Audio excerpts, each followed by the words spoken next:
به من میخوره اسمم چی باشه. سعی کنین از بین این 4 تا اسم منو حدس بزنید. میتونین ویدیو رو پاس کنین، حتی بهش فکر کنین. اصلا چی میشه که ما فکر میکنیم میتونیم اسم آدما رو بر اساس چهرهشون حدس بزنیم؟ خب این سوال واسه محققا هم پیش اومد. یه آزمایشی هم برای اثباتش طراحی کردن. تو این آزمایش از 2 تا گروه استفاده شد. گروه اول کسایی بودن که یه لیست از اسامی بهشون داده شد و ازشون خواستن که برای این اسما چهره طراحی کنن. یه نرم افزار طراحی چهره هم در اختیارشون قرار گرفت. گروه دوم کسایی بودن که چهره‌های طراحی شده رو بهشون دادن و ازشون خواستن اسامی رو با این چهره‌ها تطابق بدن. یعنی تقریباً بگن که به هر اسمی میخوره کدوم چهره مال اون باشه. نتایج آزمایش جالب بود.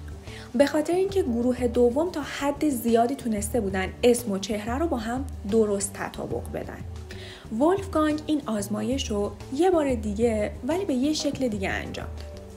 اومد 2 تا عکس رو انتخاب کرد، 2 تا اسمم که کاملا از نظر معنایی بی محتوا بودن برای این 2 تا شکل انتخاب کرد. بعد توی نظرسنجی از افراد خواستش که این عکس‌ها رو به این شکل‌ها ربط بده.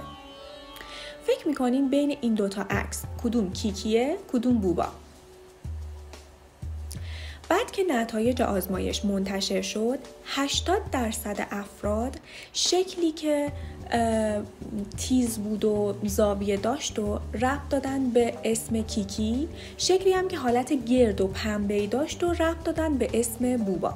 یعنی در واقع مغز ما وقتی یه صدایی رو میشنوه برای اون صدا یه شکلی رو متصور میشه. حالا بسته به اینکه اون صدا نرمه شکل بیشتر دایره‌ایه و اگر صداه تند و تیز باشه شکل بیشتر با زاویه همراه میشه. حالا ببینیم میتونیم اینو ربط بدیم به اسم و چهره آدما. یعنی اینکه وقتی ما اسم کسی رو میشنویم بر اساس آوای اون اسم بتونیم یه چهره‌ای رو برای اون فرد تصور کنیم. بین این 2 تا عکس کدوم تیمه، کدوم باب؟ با همون الگوریتم قبلی 80% افراد این عکس رو به تیم و این یکی رو به باب نسبت میدن. حالا میخوایم ببینیم توی دنیای واقعی هم ممکنه که ما بتونیم اسم آدما رو به چهرهشون ارتباط بدیم. اگه قرار باشه این اتفاق بیفته، پدر مادرای ما وقتی که ما به دنیا میایم باید بر اساس چهره ما، البته به صورت ناخودآگاه، اسم ما رو انتخاب بکنن.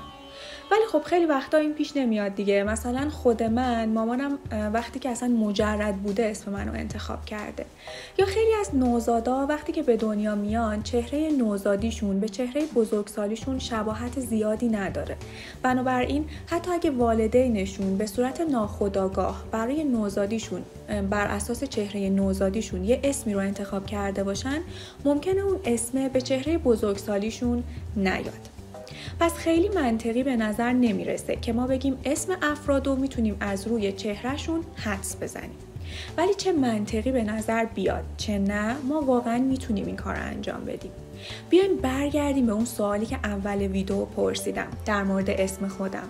طبق تحقیقاتی که انجام شده، اگه ما 4 تا اسم رو به افراد بدیم و ازشون بخوایم از بین این 4 تا اسم یه شخصی رو حدس بزنن، 40% میتونن این کار رو درست انجام بدن. این یعنی یه چیزی داره فراتر از احتمالات کار میکنه. چون اگر بر اساس احتمالات قرار بود این کار رو انجام بدن، 25% فقط میتونستن درست حدس بزنن. چه اتفاقی داره میفته؟ نکنه ما به مرور شبیه اسممون میشیم، مثل دوریان گری. اگه رمان اسکار وایلد رو خونده باشین، یه پسر ثروتمند و خیلی زیبایی بوده که یه پورتره دوستش ازش نقاشی میکشه. بعدش که پورتره خودشو میبینه محو زیباییش میشه و آرزو میکنه که ای کاش هیچ وقت پیر نمیشد. اتفاقا آرزوش هم برآورده میشه. ولی به جای اینکه دوریان پیر بشه، از این به بعد پورترش پیر میشده. اما همینطور که پورتره پیر و پیرتر میشده، ذات دوریان هم نمایش میداده. یعنی یه جورایی درون دوریان روی پورترش اثر میذاشته. همونطور که اسم ما میتونه روی چهرمون تأثیر بذاره. البته اینکه اسم ما روی سه چیزا اثر میذاره مثل سرنوشتمون توی روانشناسی اجتماعی راجبش بحث شده. وقتی که ما یه اسمی رو میشنویم، معنای اون اسم باعث میشه یه سری انتظاراتی از صاحب اون اسم توی ذهن ما ایجاد بشه. اون شخصم برای اینکه این انتظارات رو برآورده کنه کلی تو زندگیش تلاش میکنه و همین باعث میشه که گاهی سرنوشتش و مسیر زندگیش تغییر بکنه. میرسیم به فرضیه‌ای که از بقیه محتمل‌تر. پدر و مادرای ما به صورت ناخودآگاه اسم ما رو بر اساس چهره خودشون انتخاب میکنن و چون اکثر بچه‌ها وقتی که بزرگ میشن شبیه پدر مادرشون میشن، اسمی که اونا براشون انتخاب میکنن در نهایت به چهرهشون میاد. حالا اگه نیومد چی؟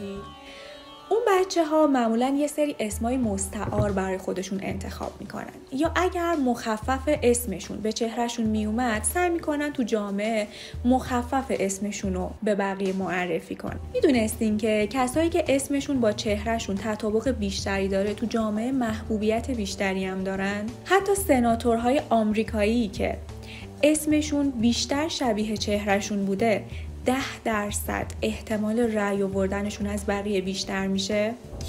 شما چقدر اسمتون به چهرهتون شبیه؟ نظرتون رو توی کامنت ها برامون بنویسین. لایک و سابسکرایب یادتون نره و تا اپیزود بعدی سیناپس مراقب خودتون باشین.